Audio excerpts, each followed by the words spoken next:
السلام عليكم ورحمة الله.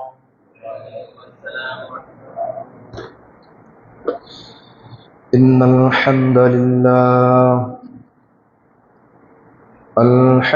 لله نحمده ونستعينه ونستغفره ونؤمن به ونتوكل عليه ونعوذ بالله من شرور أنفسنا ومن سيئات أعمالنا. من يهده الله فلا مضل له ومن يضلله فلا هادي له. ونشهد أن لا إله إلا الله وحده لا شريك له. وأشهد أن محمدا عبده ورسوله أرسله بالحق بشيرا ونذيرا وداعيا إلى الله بإذنه وسراجا وقمرا منيرا. أما بعد فإن خير الحديث كتاب الله وخير الحدي حدي محمد সবাই পড়ি সাল্লাল্লাহু আলাইহি ওয়াসাল্লাম। وشر الأمور محدثاتها وكل محدثة بدعة وكل بدعة ضلالة وكل ضلالة في النار. فأعوذ بالله من الشيطان الرجيم. بسم الله الرحمن الرحيم.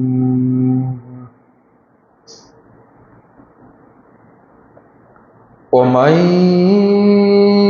يغلل يأت بما غل يوم القيامة ثم توفى كل نفس ما كسبت وهم لا يظلمون.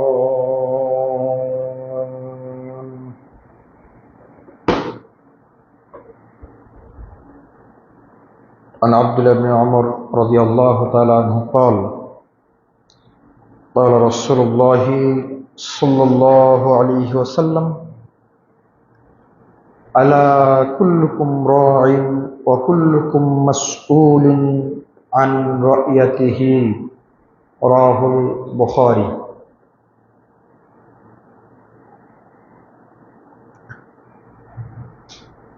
عن أنس بن مالك رضي الله تعالى عنه قال سمعت رسول الله صلى الله عليه وسلم يقول: من أدعى إلى غير أبيه أو انتمي إلى غير موليه فعليه لعنة الله متتابعه إلى يوم القيامة. رواه أبو داود. যাবতীয় প্রশংসা, যাবতীয় গুণগান সেই মহিয়ান গরিয়ান আল্লাহ সুবহানাহু ওয়া তাআলার জন্য নিবেদিত, যে আল্লাহ সুবহানাহু ওয়া তাআলা প্রতি জুমার ন্যায় আজকের জুমায় সুস্থ শরীর, সুস্থ মস্তিষ্ক, দুনিয়াবি বিভিন্ন রকম কাজ থেকে বিরত রেখে আমাদের সকলকেই পবিত্র মসজিদে প্রবেশ করা তৌফিক দান করেছেন। শুকরিয়া সে আল্লাহ সুবহানাহু ওয়া তাআলার, যিনি আমাদেরকে এখন অবধি সুস্থ রেখেছেন, জীবিত রেখেছেন, ইমানের হালতে রেখেছেন। সে আল্লাহ পাকের দরবারে শুকরিয়া আদায় করি, সকলে অন্তরস্থল থেকে পড়ি আলহামদুলিল্লাহ। অতঃপর দরুদ ও সালাম বর্ষিত হোক সাইয়্যিদুল মুরসালিন খাতামান নবিয়্যিন রাহমাতুল লিল আলামিন, বিশ্ব মানবতার মুক্তির দূত, সর্বযুগের সর্বকালের সর্বশ্রেষ্ঠ মহামানব, আপনার আমার প্রিয় নবী জনাবে মুহাম্মদুর রাসূলুল্লাহ সাল্লাল্লাহু আলাইহি ওয়াসাল্লাম, যে নবীর আনিত বিধানকে প্রতিষ্ঠা করার জন্য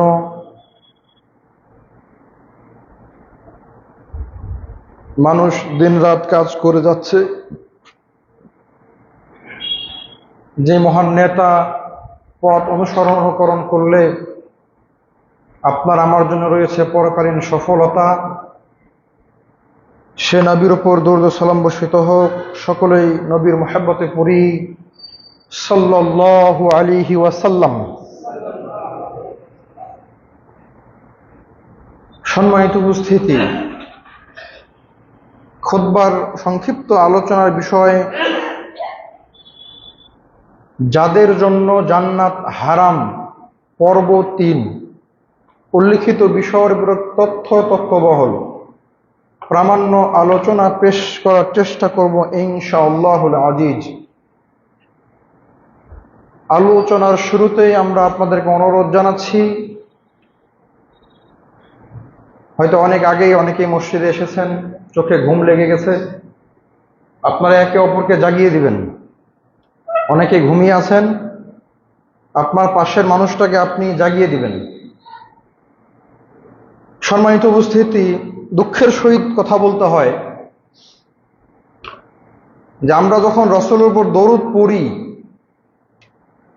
যতক্ষণ পর্যন্ত খতিব সাহেব না বলে যে মহব্বতের সাথে পড়ি সাল্লাল্লাহু আলাইহি সাল্লাম, তার আগে যে কয়েকবার নবীর নাম নেওয়া হয়ে গেছে, একবারও আমরা দরুদ পাঠ করি নাই। তার মানে খতিব সাহেব যখন বলতে তখন কি আপনি বলবেন? অথচ রসুলের নির্দেশ হলো রসুলের নাম আপনি যতবার শুনবেন ততবারই আপনাকে দরুদ পড়তে হবে। দেখা যায় খুতবায়, সভা, সেমিনারে, মাহফিলে যখন খতিব সাহেব আরবি খুতবা পাঠ করা শেষ করে, পরে সকলকে নিয়ে দরুদ পাঠ করার কথা বলার পর দরুদটা পাঠ করে। কিন্তু এই আরবি খুতবার ভিতরে দু এক জায়গায় নবীর নাম এসেছে, আমরা কেউ সেখানে দরুদ পাঠ করি না। আমরা মনে করি যে বাংলায় মনে হয় দরুদ পাঠ করতে হবে। নাউনের তো কোনো পরিবর্তন নাই। মোহাম্মদ বাংলাতেও মোহাম্মদ, ইংরেজিতেও মোহাম্মদ, আরবিতেও মোহাম্মদ সাল্লাল্লাহু আলাইহি ওয়াসাল্লাম।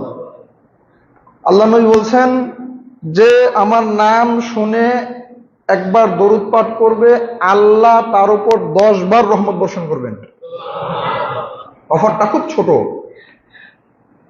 আল্লাহ সুবহানাহু ওয়া তাআলার পক্ষ থেকে যেই রহমতটা আপনাকে দিবে এটা খুব ছোট, এজন্য আমরা কেউ দরুদটা পাঠ করতে চাই না, তাই নয় কি? আল্লাহ রসুল একদিন মিম্বারে উঠে বলছেন আমিন আমিন আমিন।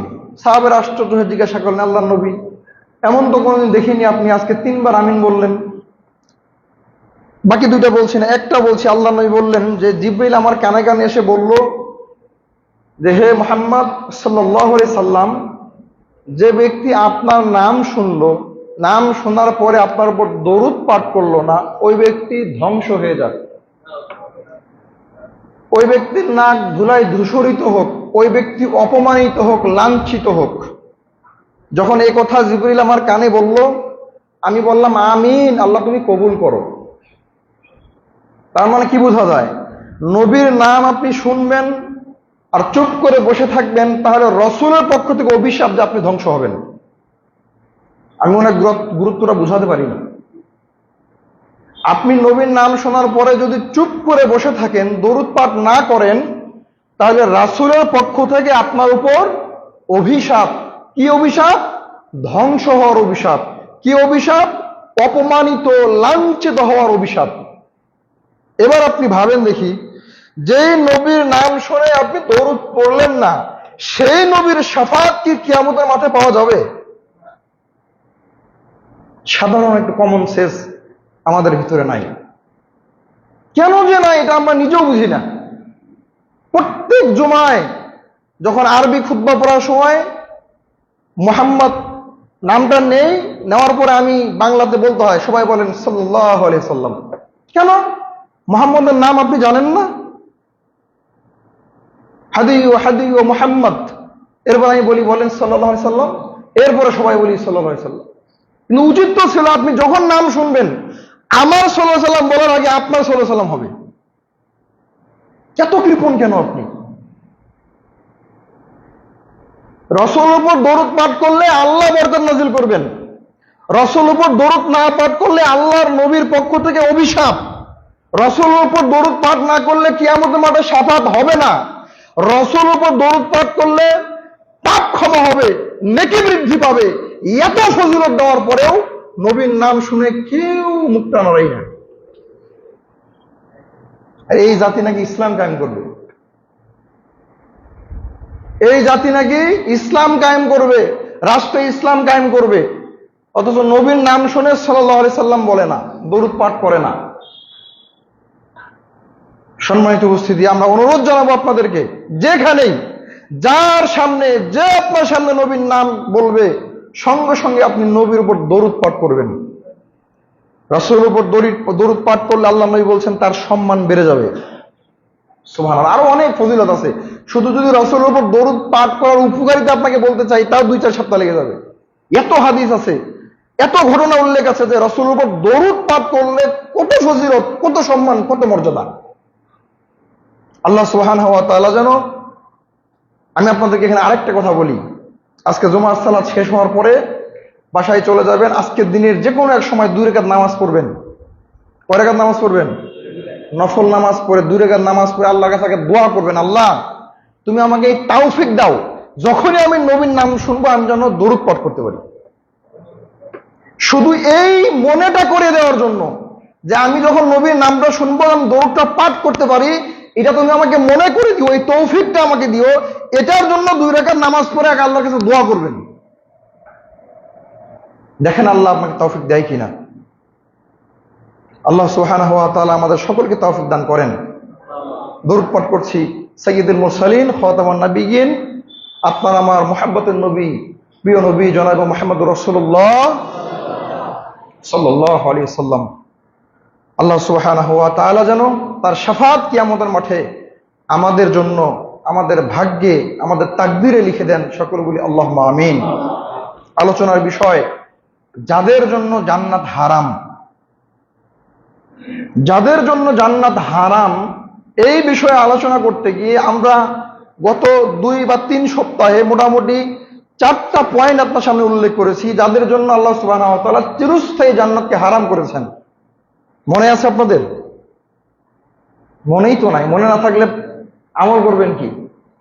আমরা এই খণ্ড খণ্ড আকারে আলোচনা পেশ করার চেষ্টা করি, তার কারণ হলো যাতে করে আপনার অন্তরে আলোচনাটা গেঁথে যায়, আপনি তার উপর আমল করতে পারেন। এরপরও যদি আপনার মনে না থাকে তাহলে এই ধ্বংসাত্মক পাপ থেকে আপনি বাঁচবেন কিভাবে? আমরা আপনাদেরকে মনে করে দেওয়ার জন্য বলছি, আল্লাহ সুবহানাহু ওয়া তাআলা জান্নাত হারাম করেছেন তাদের জন্য। তার 1 নম্বর হলো যারা আল্লাহর সাথে শিরিক করে।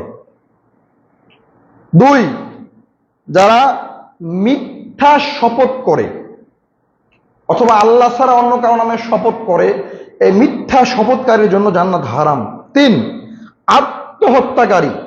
যে ব্যক্তি আত্মহত্যা করবে, নিজের জীবন নিজেই বের করে দিবে, আল্লাহ তার জন্য কি হারাম করেছেন? জান্নাত হারাম করেছেন। এরপরে আমরা গত জুমায় আমরা পেশ করছিলাম 4 নম্বর, যে নিজের পিতা ছাড়া অন্যের পিতাকে নিজের পিতৃ পরিচয় বলে পরিচয় দেওয়া। যে ব্যক্তি নিজের পিতাকে বাদ দিয়ে অন্যকে পিতা হিসেবে পরিচয় দিবে, তার জন্য জান্নাত হারাম। এই আলোচনা করতে গিয়ে আমরা মোটামুটি 2-1টি পয়েন্ট বলেছিলাম, আরো কিছু পয়েন্ট বাকি আছে। এই পয়েন্টটা বলে আমরা 5 নম্বরে যাব। 5 নম্বরই শেষ। জান্নাত যাদের জন্য চিরস্থায়ী হারাম, সেই ক্যাটাগরির মানুষ হলো 5 প্রকার। 4 নম্বর হলো নিজের পিতা ছাড়া অন্যের পিতাকে নিজের পিতা বলে পরিচয় দেওয়া। আলোচনা করতে গিয়ে কয়েকটি পয়েন্ট বলেছিলাম, তার নতুন আজকের পয়েন্ট হলো অপরকে পিতা দাবি করলে, অপরকে পিতা অপরের পিতাকে নিজের পিতা বলে পরিচয় দিলে আল্লাহ সুবহানাহু ওয়া তাআলার পক্ষ থেকে আল্লাহ এবং তার রাসূলের অভিশাপ তার উপরে। যদি আপনি অন্যকে নিজের পিতা বলে পরিচয় দেন, তাহলে আল্লাহ সুবহানাহু ওয়া তাআলা এবং মুহাম্মদ সাল্লাল্লাহু আলাইহি ওয়াসাল্লামের অভিশাপ আপনার উপরে। আর রাসূলের অভিশাপ যদি আপনার হয়, আপনার উপরে পড়ে, তাহলে অন্ততপক্ষে আপনার জন্য জান্নাত আশা করা যায় না। সম্মানিত উপস্থিতি, সহিহ বুখারীটা খুলুন, 3172 বর্ণিত হয়েছে। আলী রাদিয়াল্লাহু তাআলা আনহু বলেন যে রাসূল সাল্লাল্লাহু আলাইহি ওয়াসাল্লাম বলেছেন, যে ব্যক্তি নিজ পিতা ছাড়া অন্যকে পিতা হিসেবে পরিচয় দেয়, স্বীকৃতি দেয়, দাবি করে, তার প্রতি আল্লাহ, ফেরেশতা এবং পৃথিবীতে যত মানুষ আছে সকল মানুষের অভিশাপ। কথা বুঝাতে পারিনি মনে হয়। যে অন্যের পিতাকে নিজের পিতা হিসেবে পরিচয় দেয়, তাদের ব্যাপারে রাসূল সাল্লাল্লাহু আলাইহি ওয়াসাল্লাম বললেন আল্লাহর অভিশাপ, রাসূলের অভিশাপ, ফেরেশতাদের অভিশাপ, এছাড়া দুনিয়াতে যত মানুষ আছে সকলের অভিশাপ। এবার আপনি ভাবেন তো, এত মানুষের অভিশাপ নিয়ে কি জান্নাত পাওয়া যাবে? এজন্য তার জন্য জান্নাত হারাম। আপনি খুলুন আবু দাউদ 5115-তে বর্ণিত হয়েছে। আনাস ইবনে মালিক রাদিয়াল্লাহু তাআলা আনহু বলেন, রাসূল সাল্লাল্লাহু আলাইহি সাল্লাম বলছেন, ক্বালা সামিউতু রাসূলুল্লাহ সাল্লাল্লাহু আলাইহি সাল্লাম, আমি রাসূল সাল্লাল্লাহু আলাইহি সাল্লামকে বলতে শুনেছি একথা। ইয়াকুল, তিনি বলেন, মান আদা ইলা গায়রি আবি, যে তার নিজের পিতাকে ছাড়া অন্যর পিতাকে পিতা হিসেবে পরিচয় দিবে, তার ব্যাপারে রাসূল সাল্লাল্লাহু আলাইহি সাল্লাম বলছেন, লানাতুল্লাহিল মুতাতাবিআ ইলা ইয়াউমিল কিয়ামাহ, কিয়ামত পর্যন্ত তার উপর আল্লাহর অভিশাপ। কোন পর্যন্ত? মানে আপনি যদি আজকে মারা যান, আপনি অন্যের পিতাকে নিজের পিতা দাবি করেছেন, নিজের পিতা বলে পরিচয় দিয়েছেন, আপনি মারা গেছেন আজকে, কিন্তু অভিশাপ চলবে কতকাল? কিয়ামত কাল পর্যন্ত। তার মানে কিয়ামতের মাঠে আপনি উঠবেন, তখনও আপনার উপরে অভিশাপ চলমান। কার অভিশাপ? আল্লাহর অভিশাপ। যদি কিয়ামতের মাঠে আল্লাহর অভিশাপ আপনার উপর চলমান থাকে, তাহলে আপনার জন্য জান্নাত হবে? হবে না। আপনার কোনো হিসাবই নাই, বিনা হিসাবে জাহান্নাম। সম্মানিত উপস্থিতি, এরপরে পয়েন্টে আসেন, অপরকে পিতা দাবি করা কুফরি। অপরকে পিতা দাবি করা কুফরি। আমরা জানি আল্লাহকে অস্বীকার করা কুফরি। আল্লাহকে অস্বীকার করলে মানুষ কুফরি করে, কুফর করে। আল্লাহকে অস্বীকার করার মাধ্যমে মানুষ কাফের হয়ে যায়। আর এখানে অপরকে পিতা হিসেবে দাবি করলে, আল্লাহকে অস্বীকার করলে যে পাপ, একই পাপ হবে। সহিহ বুখারী 6768-তে বর্ণিত হয়েছে। আবু হুরায়রা রাদিয়াল্লাহু তাআলা আনহু বলেন, রাসূল সাল্লাল্লাহু আলাইহি ওয়াসাল্লাম বলছেন, ক্বালা লা তারগাবু আন আবাইকুম ফামান রাগিবা আন আবিহি ফাকাদ কাফার। রাসূল সাল্লাল্লাহু আলাইহি ওয়াসাল্লাম বলছেন, যে ব্যক্তি নিজের পিতা ছাড়া অন্যের পিতাকে পিতা হিসেবে স্বীকৃতি দেয়, ফাকাদ কাফার, সে ব্যক্তি কুফরি করল। আর যে ব্যক্তি কুফরি করবে, তার জন্য জান্নাত আশা করা যায় না। সম্মানিত উপস্থিতি, দারমিটা খুলুন, 2861-তে বর্ণিত হয়েছে। আবু বকর সিদ্দিক রাদিয়াল্লাহু তাআলা আনহু বলেন, রাসূল সাল্লাল্লাহু আলাইহি ওয়াসাল্লাম বলেছেন, নিজেকে কোনো অজ্ঞাত বংশের বলে দাবি করা, ওটা আমার বংশ নয়, কিন্তু আমি দাবি করছি এটা আমার বংশ, আমি ওই বংশের মানুষ। বংশটা হতে পারে কোন উচ্চ বংশ। বিয়ে শাদী করবো, এখন মানুষ বেশি বংশের কথা জিজ্ঞাসা করে, আমি আড়াল থেকে বলছে যে আমি অমুক বংশের মানুষ, উচ্চ বংশের পরিচয় দিল, এবং তার পিতাকে বাদ দিয়ে উচ্চ বংশ কোন পিতার পরিচয় দিল যে অমুক আমার পিতা। এই যে এই কথাটাকে বলল, পিতা হিসেবে দাবি করলো, রাসূল সাল্লাল্লাহু আলাইহি সাল্লাম বলছেন, সে ব্যক্তি সরাসরি আল্লাহর সাথে কুফরি করলো। আল্লাহর সাথে কি করলো? কুফরি করলো। আমাদের সমাজে লক্ষণীয় দেখা যায়, বিয়ে শাদীর কথা চলছে, এবার ছেলে পক্ষ মেয়ে পক্ষকে দেখাচ্ছে, এই যে দহলায় যত জমি দেখতে পাচ্ছেন, এই সব আমাদের জমি, বলে না? আমাদের সব, আমার দাদার জমি, আমার বংশের জমি, এগুলো মানে নিজের বংশীয় মর্যাদাকে বাড়ানোর চেষ্টা করে, অথচ জমি 100 টাকা নাই। আমি নিজে এর ভুক্তভোগী, আমি দেখেছি নিজের চোখে যে এক ব্যক্তি পরিচয় দিয়েছে যে এইখানে 2 বিঘা জমি, এই 1 2 বিঘা জমি আমার। বিয়ের আগে, বিয়ের পর দেখা যাচ্ছে জমি তো দূরের কথা, হ্যাঁ, থাকার বাড়িও নাই, মানুষের বাড়িতে থাকে। যে বাড়িটা নিজের বাড়ি বলেছে সে মানুষের বাড়িতে থাকে, নিজের বাড়ি না, জমি তো দূরের কথা। এই কার্যকলাপ যে করবে সে আল্লাহর সাথে কি করলো? কুফরি করলো, কুফরি। আর এর জন্য জান্নাত চিরতরে হারাম। আমি আপনাকে গত কয়েক জমা আগে বলেছি যে কিছু কিছু পাপ আছে, আপনি জাহান্নামে যাবেন, আপনার জাহান্নাম খাটা শেষ, আল্লাহ সুবহানাহু ওয়া তাআলা দয়া করে, মায়া করে, রহমত করে আপনাকে জান্নাতে আবার ফিরিয়ে দিবেন। কিন্তু এই সমস্ত পাপের সাথে যারা জড়িত তাদের জন্য চিরস্থায়ী জান্নাত হারাম। মসজিদে হেলান দিয়ে বসেন না, সামনে আসেন। যারা এখনো ঘুমাচ্ছেন, ঘুম থেকে জাগ্রত হন, খুব গুরুত্বপূর্ণ আলোচনা আপনার জন্য। ভিতরে জায়গা থাকলে বাইরে যারা আছেন ভিতরে এসে বসবেন। সম্মানিত উপস্থিতি, ইবনে মাজাহটা খুলুন, 2611-তে বর্ণিত হয়েছে। আব্দুল্লাহ ইবনে আমর রাদিয়াল্লাহু তাআলা আনহু বলেন, রাসূল সাল্লাল্লাহু আলাইহি ওয়াসাল্লাম বলেছেন, যে ব্যক্তি নিজের পিতাকে বাদ দিয়ে অপর ব্যক্তিকে পিতা বলে পরিচয় দেয় সে জান্নাতে যাবে না তো যাবে না, সে জান্নাতের সুগন্ধিও পাবে না। জান্নাতের সুগন্ধ পাওয়া যায় 70,000 বছর দূরত্ব রাস্তা থেকে। কথা বুঝাতে পারিনি মনে হয়, এত দূর থেকে জায়গা জান্নাতের গন্ধ পাওয়া যায়, জান্নাতের যে সুবাতাস এটা পাওয়া যায়।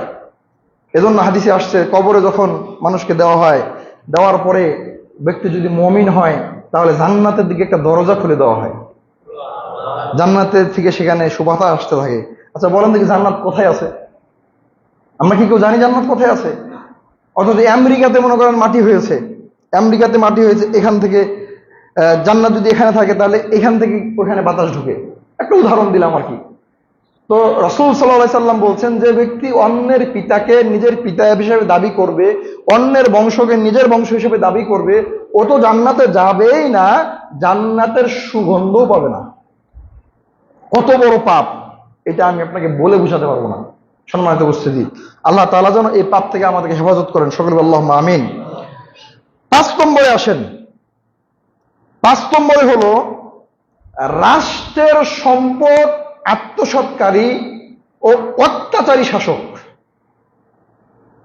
রাষ্ট্রের সম্পদ আত্মসাৎকারী অত্যাচারী শাসক জান্নাতে যাবে না, তার জন্য জান্নাত হারাম, তার জন্য জান্নাত হারাম। যে রাষ্ট্রীয় সম্পদ ভোগ করবে, আত্মসাৎ করবে এবং অন্য মানুষের, সাধারণ কোনো মানুষ অন্য কোনো মানুষের সম্পদ আত্মসাৎ করবে, এ কোনোদিন জান্নাতে যাবে না। কোথাও দায়িত্বে আছে আপনার, আপনার কাছে হাজার হাজার টাকা জমা হয়, সেখান থেকে কিছু টাকা আত্মসাৎ করলেন, তাহলে আপনার জন্য জান্নাত হবে না, চিরস্থায়ী হারাম, জান্নাত হবে না। সূরা আলেমটা খুলুন, সূরা আলে ইমরান 3 নম্বর সূরার 161-তে বর্ণিত হয়েছে। আল্লাহ সুবহানাহু ওয়া তাআলা বলেন, ওমাই ইয়াগুলুল ইয়াতি বিমা গাল্লা ইয়াউমাল কিয়ামাহ। আল্লাহ সুবহানাহু ওয়া তাআলা বলছেন, যে খিয়ানত করবে, যে খিয়ানত করবে কিয়ামতের দিন আল্লাহ সুবহানাহু ওয়া তাআলা ওই খিয়ানতের সম্পদ সহ তাকে উত্তোলন করবেন। যে ব্যক্তি আত্মসাৎ করবে, যা আত্মসাৎ করলো, কিয়ামতের মাঠে আল্লাহ সুবহানাহু ওয়া তাআলা ওই আত্মসাৎকারী সম্পদ সহ তাকে উত্তোলন করবেন। সুম্মা তুওয়াফা কুল্লু নাফসিন মা কাসাবাত, প্রত্যেকেই পাবে যা সে দুনিয়াতে আত্মসাৎ করেছিল। দুনিয়াতে যতটুকু আত্মসাৎ করেছে, যা আত্মসাৎ করেছে, আল্লাহ সুবহানাহু ওয়া তাআলা কিয়ামতের মাঠে তাকে সেটাকে ফিরিয়ে দিবেন। সে সেটাকে কাঁধে করে নিয়ে উঠবে।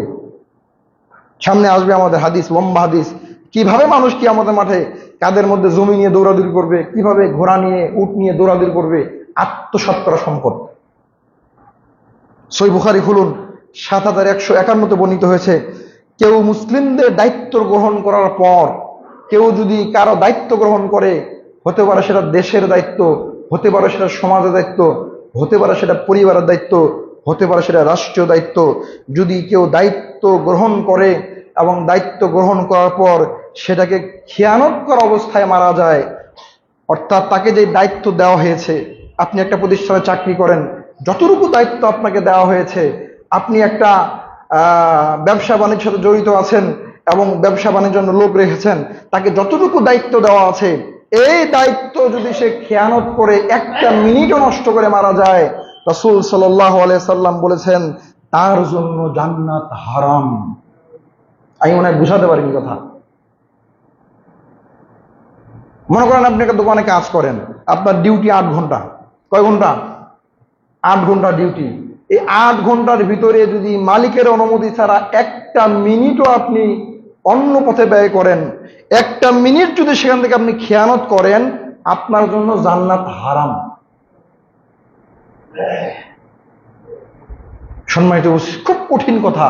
আল্লাহ রাসূল সাল্লাল্লাহু আলাইহি ওয়াসাল্লাম বলেছেন যে কেউ যদি যে তার উপর যে দায়িত্ব দেওয়া হয়েছে এই দায়িত্বর অবহেলা করে, দায়িত্ব যদি সঠিক মতো আদায় না করে, তাহলে তার জন্য জান্নাত হবে না। হতে পারেন আপনি বড় মুফতি মাওলানা, হতে পারেন আপনি বড় রাষ্ট্রীয় দায়িত্ব আছেন, হতে পারেন আপনি প্রধানমন্ত্রী, আপনি রাষ্ট্রপতি ইত্যাদি, আপনার জন্য জান্নাত হবে না।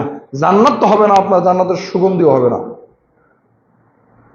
সম্মানিত মুসলিম, খুলুন সহিহ বুখারী ৭১৩৮ বর্ণিত হয়েছে। আর আব্দুল্লাহ ইবনে ওমর রাদিয়াল্লাহু তাআলা আনহু বলেন, রাসূল সাল্লাল্লাহু আলাইহি সাল্লাম বলেছেন, আলা কুল্লুকুম রাইন ওয়া কুল্লুকুম মাসউলিন আন রায়াতিহি। রাসূল সাল্লাল্লাহু আলাইহি সাল্লাম বলেন তোমরা প্রত্যেকেই দায়িত্বশীল, পৃথিবীর প্রত্যেকটা মানুষই দায়িত্বশীল এবং এই দায়িত্ব সম্পর্কে তাকে কিয়ামতের মাঠে জিজ্ঞাসা করা হবে। প্রত্যেকটা দায়িত্ব সম্পর্কে খণ্ড খণ্ড করে জিজ্ঞাসা করা হবে। যে ব্যক্তি এই দায়িত্ব সম্পর্কে তাকে সঠিক হিসাব দিতে পারবে না, তার জন্য জান্নাত হারাম। আপনি আপনার পরিবারের দায়িত্বশীল, আপনার অধীনস্থ আপনার স্ত্রী, আপনার কন্যা, আপনার ছেলে, আপনার মেয়ে ইত্যাদি। আপনি যদি আপনার এই অধীনস্থদেরকে সুন্দরভাবে ইসলামের পথে পরিচালিত করতে না পারেন, হারাম কাজ থেকে বিরত রাখতে না পারেন, সালাত আদায় করাতে না পারেন, তাহলে আপনি দায়িত্বে ব্যর্থ। কিয়ামতের মাঠে আল্লাহ সুবহানাহু ওয়া তাআলা এই দায়িত্বের জন্য আপনাকে জিজ্ঞাসা করবেন। আপনি রাষ্ট্রনায়ক, আপনার রাষ্ট্রে কি ঘটেছে, কি অন্যায় হয়েছে, কি লুটতরাজ হয়েছে, এর বিচার যদি আপনি ন্যায়পন্থায় করতে না পারেন, কিয়ামতের মাঠে আল্লাহ আপনাকে জিজ্ঞাসা করবেন কেন তুমি রাষ্ট্র দায়িত্ব গ্রহণ করলে, যেহেতু তুমি দায়িত্ব সঠিকভাবে ন্যায়ভাবে আদায় করতে পারবে না। রাসূল সাল্লাল্লাহু আলাইহি ওয়াসাল্লাম বলছেন কোন একজন ব্যক্তিকে যদি 2 জন ব্যক্তি দায়িত্ব দেওয়া হয়, তাহলে তাকে ছুরিবিহীন জবাই করা হলো। কথা বুঝাতে পারিনি মনে হয়। একজন মানুষকে যদি 2 জন ব্যক্তির দায়িত্ব দেওয়া হয়, এই 2 জন তোমার অধীনস্থ থাকবে, এই 2 জন ব্যক্তিকে দায়িত্ব দেওয়ার সঙ্গে সঙ্গে আল্লাহর রাসূল বলছেন ওই ব্যক্তিকে ছুরিবিহীন জবাই করা হলো। তার মানে এই 2 জনকে যদি সে ব্যক্তি সঠিক পন্থায় পরিচালিত করতে না পারে, তাহলে তার জন্য জান্নাত হারাম। 2 জন, 16 কোটি মানুষ, 17 কোটি মানুষকে যদি আপনি পরিচালনা করতে না পারেন, আপনার জন্য জান্নাত হারাম। এই কথাই ছিল সত্য। সম্মানিত উপস্থিতি, যাকে যে বিষয়ে দায়িত্ব দেওয়া হয়েছে তা যথাযথভাবে পালন করা উচিত। গাফেলতা করলে জান্নাত হারাম হয়ে যাবে। আর যদি হয় সেটা রাষ্ট্রীয় দায়িত্ব, তাহলে অপরাধ আরো বেশি, তার শাস্তি আরো কঠিন গুরুতর হবে। নেতা সবাই হতে চায়, সবাই নেতা হতে চায়, বড় গুরু দায়িত্ব সবাই গ্রহণ করতে চায়, কিন্তু দায়িত্ব গ্রহণ করে এই দায়িত্ব অবহেলা করে তার জন্য দুনিয়াতে জান্নাত হারাম হয়ে যাচ্ছে, এটা কেউ কল্পনা করে না। মানুষ ভাবে দুনিয়াতে নেতৃত্ব নিয়ে আমাকে টিকে থাকতে হবে, দুনিয়াতে মানুষকে চড়িয়ে খেয়ে, মানুষকে নিজের পায়ের নিচে ফেলে আমাকে চলতে হবে, ক্ষমতার পদ আমাকে গ্রহণ করতে হবে। এটা মানুষ করে, দুনিয়াতে এই ক্ষমতা গ্রহণ করে, কিন্তু এই ক্ষমতা সে নেওয়ার কারণে সুরবিহীন সে জবাই হয়ে গেল, তার জন্য জান্নাত যে হারাম হয়ে গেল, এটা কখনো সে চিন্তা করে না। এটা চিন্তা করতেন ওমর রাদিয়াল্লাহু তাআলা আনহু, অর্ধ পৃথিবীর খলিফা। তিনি রাতে অন্ধকারে মানুষের দ্বারে দ্বারে গোপনে গিয়েছেন, গিয়ে দেখেছেন কেউ তার কোনো সমালোচনা করে কিনা, তার কোনো কমতি আছে কিনা। প্রত্যেকটা মানুষের দ্বারে দ্বারে গিয়েছেন। তিনি নিজের পরিচয়কে লুকিয়ে মানুষকে জিজ্ঞাসা করেছেন যে এই দেশের সরকার, এই দেশের প্রধানমন্ত্রী বা খলিফাতুল মুসলিমিন ওমর তোমাদের হক কি পূরণ করতে পারছে কিনা। যদি কোনোদিন এটা চিন্তা ভাবনা চলে আসতো যে আমি কোনোদিন এই হকটা পূরণ করতে পারিনি, সঙ্গে সঙ্গে সাধারণ জনগণের হাত ধরে হলেও তিনি ক্ষমা চাইতেন। আপনাকে কি দিয়ে বুঝাবো? ওমর রাদিয়াল্লাহু তাআলা আনহু এই কথা ভাবতেন, আবু বকর রাদিয়াল্লাহু তাআলা আনহু ভাবতেন, খলিফাতুল মুসলিমিন যারা দুনিয়াতে ইসলামী খেলাফত কায়েম করেছিলেন তারা ভাবতেন। আজকে আপনার আমার পাতি নেতারা এটা ভাবে না। তারা ভাবে ক্ষমতা নিতে পারলেই মনে হয় আমি দুনিয়াতে রাজত্ব কায়েম করে ফেললাম, কিন্তু এই ক্ষমতার জন্য যে তার সালাত, সিয়াম, হজ, যাকাত সব চলে যাচ্ছে নষ্ট হয়ে, তার জন্য জান্নাত জাহান্নাম চিরস্থায়ী আর জান্নাত চিরস্থায়ী হারাম হয়ে যাচ্ছে, এটা কেউ কল্পনাই করে না। সম্মানিত উপস্থিতি, একটা লম্বা হাদিস আপনার সামনে আমি উপস্থাপন করব। তার আগে আমি আপনাকে বলতে চাই যে রাষ্ট্রীয় শাসন ব্যবস্থা কেউ যদি ধরে রাখতে না পারে, রাষ্ট্রীয় শাসন ব্যবস্থায় যদি নীতি কায়েম করতে না পারে, তাহলে আল্লাহ সুবহানাহু ওয়া তাআলা তার জন্য কি শাস্তি রেখেছেন, নিজেই যদি রক্ষক হয়ে ভক্ষক হয়, তাহলে আল্লাহ সুবহানাহু ওয়া তাআলা তার কি কঠিন শাস্তির ব্যবস্থা রেখেছেন। প্রথমে আমরা বলি যে ন্যায়পরায়ণ যদি শাসক হয় তার মর্যাদা কেমন হবে। শাসক যদি ন্যায়পরায়ণ হয়, আল্লাহওয়ালা হয়, দিনদার হয়, পরেজগার হয় এবং মানুষের নিকটে ন্যায়পরায়ণতার নিজেকে আবির্ভাব করতে পারে, আল্লাহ সুবহানাহু ওয়া তাআলা কি মর্যাদাকে দান করবেন। সম্মানিত উপস্থিতি, ইসলামের দৃষ্টিতে ন্যায়পরায়ণ শাসকের মর্যাদা অনেক অনেক অনেক বেশি। আপনি খুলুন সহিহ মুসলিম ৭৩৮৬-তে বর্ণিত হয়েছে, ইয়াজ ইবনে হিসার রাদিয়াল্লাহু তাআলা আনহু থেকে বর্ণিত। তিনি বলেন, রাসূল সাল্লাল্লাহু আলাইহি ওয়াসাল্লাম বলছেন, জান্নাতি মানুষ তিন প্রকার। এক, ন্যায়পরায়ণ শাসক, যাকে ন্যায়পরায়ণ ভাবে ভালো কাজ করার তৌফিক আল্লাহ দিয়েছেন, এই ব্যক্তি জান্নাতে যাবে। যদি শাসক ন্যায়পরায়ণ হয়, আল্লাহ সুবহানাহু ওয়া তাআলা তাকে অনেক অনেক অনেক মর্যাদা দিয়ে তাকে জান্নাতে প্রবেশ করাবেন। দুই, যে ব্যক্তি আত্মীয় স্বজন এবং তার মুসলিমের ভাইদের প্রতি দয়ালু, নম্র আচরণ, ভালো ব্যবহার করে, আল্লাহ সুবহানাহু ওয়া তাআলা তাকে জান্নাত দিবেন। তিন, যে ব্যক্তি বহু সন্তানের বাবা কিন্তু গরিব, সন্তান অনেকগুলো কিন্তু অত্যন্ত গরিব, গরিব হওয়ার পরেও সে কখনো ভিক্ষা করে না, কখনো হারাম উপার্জন করে না, আল্লাহ সুবহানাহু ওয়া তাআলা এই গরিব পিতাকে কিয়ামতের মাঠে অনেক সম্মান দিয়ে তাকে জান্নাতে প্রবেশ করাবেন। আপনি ভাবতে পারেন, যে ব্যক্তি দুনিয়াতে কষ্ট করবে, সন্তান হয়তো 10 জন 15 জন, কিন্তু কখনো মানুষের দ্বারা হাত পাতেনি, কখনো ভিক্ষাবৃত্তি করেনি, যদিও জায়েজ, এরপরও সে কিছু করে না। ইসলামে 3টি কাজ আছে নিকৃষ্ট, ঘৃণিত কিন্তু জায়েজ। তার একটি হলো ভিক্ষাবৃত্তি। যদি আপনার শরীর না চলে, আপনি খেতে না পারেন, ভিক্ষা করা জায়েজ, কিন্তু পৃথিবীতে এটা হলো সবচেয়ে ঘৃণিত কাজ, কিন্তু জায়েজ। রাসূল সাল্লাল্লাহু আলাইহি ওয়াসাল্লাম বলেন, ওই ব্যক্তিকে কিয়ামতের মাঠে মর্যাদা সহকারে জান্নাতে দেওয়া হবে যে ব্যক্তি অনেক সন্তানের পিতা কিন্তু কখনো ভিক্ষাবৃত্তি করেনি এবং কখনো হারাম পন্থায় সম্পদ উপার্জন করেনি। আল্লাহ সুবহানাহু ওয়া তাআলা তাকে মর্যাদাশীল করে জান্নাতে প্রবেশ করাবেন। সহিহ বুখারী ৬৬০-এ বর্ণিত হয়েছে, হাসরের মাঠে আল্লাহ সুবহানাহু ওয়া তাআলা 7 শ্রেণীর মানুষকে আরশের ছায়া যে স্থান দিবেন, যেদিন কোনো ছায়া থাকবে না, কোনো ছায়া নাই, সূর্য মাথার উপরে কোনো ছায়া নাই, এমত অবস্থায় 7 শ্রেণীর মানুষ ছায়া পাবে আরশের ছায়া নিচে। তার 1 নম্বর হচ্ছে ইমামুন আদিলুন, ন্যায়পরায়ণ শাসক। যদি ন্যায় নীতি ভালো থাকে, ন্যায়পরায়ণ শাসক হয়, আল্লাহ তাআলা তাকে ওই আপনার সামিয়ানা নিচে, আল্লাহ সুবহানাহু ওয়া তাআলা আরশের নিচে তিনি তাকে স্থান দান করবেন। আপনি কি ভাবতে পারেন এই মর্যাদা কত বড়, এই মর্যাদা কত বেশি। সম্মানিত উপস্থিতি, আচ্ছা 2 নম্বর পয়েন্ট হচ্ছে অত্যাচারী শাসক নিকৃষ্ট ব্যক্তি।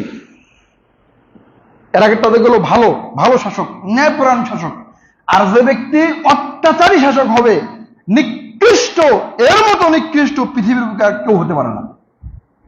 সম্মানিত উপস্থিতি, জনগণের প্রতি অত্যাচারী শাসক খুবই নিকৃষ্ট ব্যক্তি, তাদের পরকালীন ফলাফল খুবই কষ্টদায়ক, আল্লাহর কাছে তারা ঘৃণিত, অপমানিত, লাঞ্ছিত। সহিহ মুসলিম 4838-এ বর্ণিত হয়েছে, আব্দুল্লাহ ইবনে আমর রাদিয়াল্লাহু তাআলা আনহু বলেন, রাসূল সাল্লাল্লাহু আলাইহি ওয়াসাল্লাম বলছেন, নিশ্চয়ই নিকৃষ্ট দায়িত্বশীল, নিকৃষ্ট বাদশা, নিকৃষ্ট দায়িত্বশীল, নিকৃষ্ট বাদশা হচ্ছে ওই ব্যক্তি যে তার অধীনস্থ জনগণের প্রতি জুলুম করে, অন্যায় করে, অত্যাচার করে, পাখির মতো গুলি করে করে মারে। এর চাইতে নিকৃষ্ট শাসক আর আল্লাহর নিকটে হতে পারে না। আপনার অধীনস্থ যারা থাকবে, আপনি শাসক, তাদের ভালো থাকবে, তার ভিতরে মন্দ থাকবে, কিন্তু আপনি যদি তাদের অত্যাচার করেন, তার উপর জুলুম করেন, তাহলে আল্লাহ সুবহানাহু ওয়া তাআলা আপনার জন্য জান্নাত হারাম করেছেন। সম্মানিত উপস্থিতি, সহিহ মুসলিম 4826 বর্ণিত হয়েছে, আয়েশা রাদিয়াল্লাহু তাআলা আনহা বলেন, রাসূল সাল্লাল্লাহু আলাইহি ওয়াসাল্লাম বলছেন যে নবী সাল্লাল্লাহু আলাইহি ওয়াসাল্লাম দোয়া করতেন আল্লাহর নিকটে, এই মর্মে আল্লাহর নিকট দোয়া করতেন, হে আল্লাহ, আমার উম্মতের মধ্যে যে দায়িত্বশীল ন্যায়পরায়ণ শাসক, তুমি তার উপর সব সময় সহনশীল হও, নরম হয়ে যাও। আল্লাহ নিকটে মুহাম্মদ সাল্লাল্লাহু আলাইহি ওয়াসাল্লাম দোয়া করতেন যে যে শাসক জনগণের প্রতি বিনয়ী, জনগণের প্রতি নরম, জনগণের প্রতি অত্যাচার করে না, আল্লাহ তুমি ওই ব্যক্তি, ওই শাসকের উপর নরম হয়ে যাও, দয়ালু হয়ে যাও। তারপর দিন দোয়া করতেন, আল্লাহ আমার এই উম্মতের মধ্যে যে সমস্ত শাসক অত্যাচারী, যেই সমস্ত শাসক জুলুমকারী, অন্যায়কারী, যারা তার অধীনস্থ জনগণের উপর জুলুম করে, অত্যাচার করে, আল্লাহ তুমি তার উপর অধিক থেকে অধিক কঠোরতা অবলম্বন করো। সম্মানিত উপস্থিতি, প্রেক্ষাপট মিলে যায়। যদি আপনি অত্যাচারী শাসক হন, আল্লাহ সুবহানাহু ওয়া তাআলা দুনিয়াতে এবং আখিরাতে আপনাকে লাঞ্ছিত করবেন, অপমানিত করবেন। আপনার সারা জীবনের অর্জন নিমিষেই ধ্বংস হয়ে যাবে, এটা আল্লাহর ঘোষণা। সহিহ মুসলিম খুলুন, 309 বর্ণিত হয়েছে, আবু হুরায়রা রাদিয়াল্লাহু তাআলা আনহু বলেন, রাসূল সাল্লাল্লাহু আলাইহি ওয়াসাল্লাম বলেছেন, সালাসাতু লা ইকাল্লিমুল্লাহু ইয়াওমাল কিয়ামা, তিন শ্রেণীর মানুষের সাথে আল্লাহ কিয়ামতের মাঠে কথা বলবেন না, ইযাক্কিহিম, এবং তাদেরকে পবিত্র করবেন না, ওয়া ইয়ানজুরু ইলাইহিম, তার দিকে আল্লাহ তাকাবেনই না, যত তাদেরকে আল্লাহ ঘৃণা করেন, ওয়ালাহুম আযাবুন আলীম, আর তাদের জন্য রয়েছে যন্ত্রণাদায়ক শাস্তি। এক, শাইখুন জান, বৃদ্ধ ব্যভিচারী, বয়স হয়ে গেছে, এরপর যে ব্যক্তি জেনা ব্যভিচারে লিপ্ত হয়, এই ব্যক্তিকে আল্লাহ কিয়ামতের মাঠে দেখবেন না, তাকাবেন না, পবিত্র করবেন না, তার থাকার জায়গা জাহান্নাম। দুই, মালাকুল কাযযাব, মিথ্যা শাসক, অত্যাচারী শাসক, নিপীড়নকারী শাসক, জুলুমকারী শাসক, কিয়ামতের মাঠে আল্লাহ তার দিকে দেখবেন না, তাকে পবিত্র করবেন না, তার উপর রহম করবেন না, তার থাকার জায়গা জাহান্নাম, চিরস্থায়ী বসবাসের জায়গা জাহান্নাম। তিন, ওয়াইলুল মুস্তাকবির, রাসূলুল্লাহ সাল্লাল্লাহু আলাইহি ওয়াসাল্লাম বলছেন, অহংকারী দরিদ্র, গরিব মানুষ, খুব গরিব, অহংকারে তার সামনে দিয়ে ঘেঁষা যায় না, এই অহংকারী দরিদ্র ব্যক্তি থেকে আল্লাহ কিয়ামতের মাঠে তাকাবেন না, দেখবেন না, তাকে পবিত্র করবেন না, তার দিকে তাকাবেন না, তার জন্য জান্নাত হারাম। কি দিয়ে বোঝাবো আমি আপনাকে? মানুষের মেজাজটা আজ কেমন হয়ে গেছে, ও কামলা দিয়ে খায়, ও ভ্যান চালিয়ে খায়, ও রিক্সা চালিয়ে খায়, ও ভিক্ষা করে খায়, এরপরও এত অহংকার অন্তরের ভিতরে, এত হিংসা বিদ্বেষ, যে এই হিংসা বিদ্বেষ অহংকারের ঠেলায় তার সামনে টিকা যায় না। আল্লাহ রাসূল এই দরিদ্র কথা বলছেন, দরিদ্র কিন্তু অহংকারী, দরিদ্র হিংসুটে, দরিদ্র কিন্তু তার দাপড়ে মানুষ টিকতে পারে না, এই সমস্ত দরিদ্র অহংকারী কিয়ামতের মাঠে আল্লাহ সুবহানাহু ওয়া তাআলার কাছে লাঞ্ছিত, অপমানিত হবেন। সম্মানিত উপস্থিতি, পরের পয়েন্ট হচ্ছে আত্মসাৎকৃত বস্তু নিয়েই বিচারের মাঠে উঠতে হবে। আপনি যা আত্মসাৎ করবেন, আল্লাহ সুবহানাহু ওয়া তাআলা কিয়ামতের মাঠে এই আত্মসাৎকারী বস্তু সহ আপনাকে উঠাবেন। সহিহ মুসলিম 4848 বর্ণিত হয়েছে, আদি ইবনে আমির রাদিয়াল্লাহু তাআলা আনহু বলেন, নবী সাল্লাল্লাহু আলাইহি ওয়াসাল্লাম বলছেন, আমি যদি তোমাদের কোনো কাজে দায়িত্বশীল করি, আমি মুহাম্মদ সাল্লাল্লাহু আলাইহি ওয়াসাল্লাম যদি তোমাদের কোনো তোমাদেরকে দায়িত্বশীল করি, যে তোমার জন্য অমুক দায়িত্ব, তুমি এই দায়িত্বটা পালন করবে, আর সেই দায়িত্বে যদি তুমি আত্মসাৎ করো, তাহলে সেটাই হবে খেয়ানত। হাসরের মাঠে ওই আত্মসাৎকারী বস্তু সহ তোমাকে উঠানো হবে। আপনি রাষ্ট্রীয় সম্পদ আত্মসাৎ করেছেন, আপনি সামাজিক সম্পদ আত্মসাৎ করেছেন, আপনি দেশের সম্পদ আত্মসাৎ করেছেন, কিয়ামতের মাঠে আল্লাহ সুবহানাহু ওয়া তাআলা সব ঘাড়ের মধ্যে উঠিয়ে দিবেন, এবং কিয়ামতের মাঠে উঠিয়ে দিবেন, সমস্ত সম্পদ মিলে আপনার ঘাড়ে উঠবে। আপনি এটা নিয়ে দৌড়াতে থাকবেন আর শুধু বলবেন, হে মুহাম্মদ সাল্লাল্লাহু আলাইহি ওয়াসাল্লাম, আপনি আমাকে রক্ষা করুন, আপনি আমাকে রক্ষা করুন। মুহাম্মদ সাল্লাল্লাহু আলাইহি ওয়াসাল্লাম আপনাকে রক্ষা করবেন না।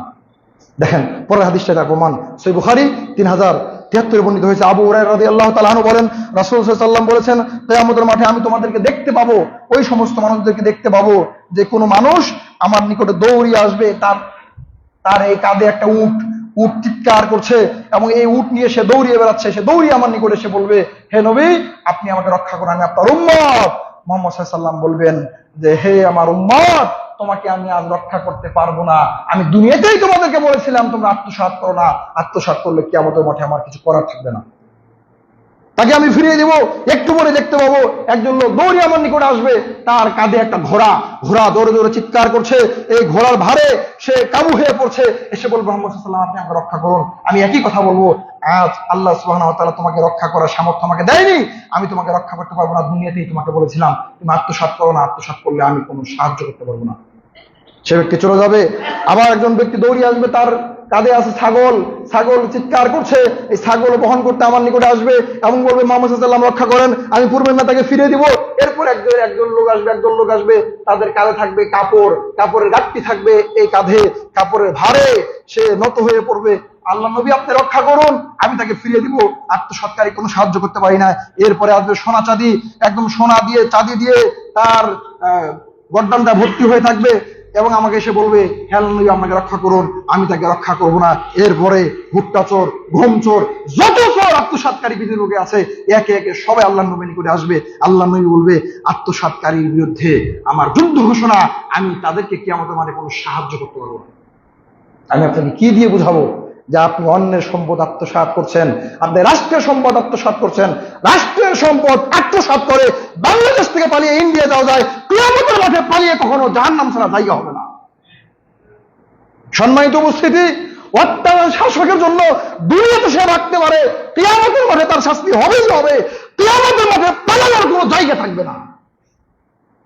সম্মানিত উপস্থিতি, অত্যাচারী শাসক যে তার অধীনস্থ জনগণকে নির্দ্বিধায় হত্যা করবে, তাকে জুলুম করবে, অন্যায় ব্যভিচার করবে, নিপীড়ন করবে, কিয়ামতের মাঠে আল্লাহ সুবহানাহু ওয়া তাআলা তাকে এমন ঘৃণা চোখে দেখবেন, তার দিকে তাকাবেন না, তার থাকার জায়গা জাহান্নাম, তাকে কোনোদিন জান্নাত থেকে জাহান্নাম থেকে বের করা হবে না, চিরস্থায়ী জাহান্নামে বসবাস করবেই করবে।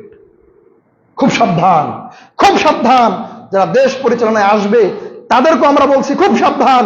দেশ পরিচালনা করতে গিয়ে যদি একটি টাকা আপনি আত্মসাৎ করেন, একটা জনগণের উপরে আপনি অত্যাচার নিপীড়ন করেন, কিয়ামতের মাঠে আপনার জন্য জান্নাত হারাম, আপনার থাকার জায়গা জাহান্নাম, সেখানে চিরস্থায়ী বসবাস করতে হবে।